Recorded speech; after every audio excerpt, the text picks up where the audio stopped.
মেয়েদের জীবনটা অনেক দুঃখের। মেয়েদের নিয়ে না কোনো স্বপ্ন রচনা করা যায় না, অন্তত মেয়ে সন্তানকে নিয়ে না।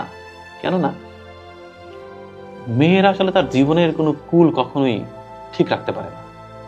বাবার সংসারে একরকম অ্যাটিচিউড করতে হয় তাকে, বিয়ে হওয়ার পরে স্বামী সংসারে গিয়ে আর এক রকম আচরণ করতে হয়, আবার বৃদ্ধ বয়সে গিয়ে ছেলের সংসারে গিয়ে আর এক রকমের রূপ ধরতে হয়।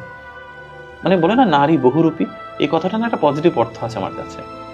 নারী যে বহুরূপী হবে না, নারীর না নিজস্বতা খুব কম হয়ে যায়। সমাজটা এরকম যে নারীকে বারবার মানে স্রোতের মধ্যে ঠেলে দেওয়া হয়। নারীকে অনেক কিছু সইতে হয় এই জীবনে, আমার মাকে যেমন সইতে হয়েছে। তো নারীর জীবনটা আসলে খুব বেশি যে স্মুথ এরকম বলা যাবে না। প্রতিটা নারীর জীবনেই খুব যন্ত্রণা, মানে এক একটা স্টেজে এক এক রকমের যন্ত্রণা। এই যন্ত্রণার কোনো সীমারেখা নেই। আমার তো মনে হয় প্রত্যেকটি নারী আসলে যন্ত্রণার মানে একেবারে বিশাল বড় একটা গোডাউন তৈরি করে রেখেছে হৃদয়ের ভিতরে।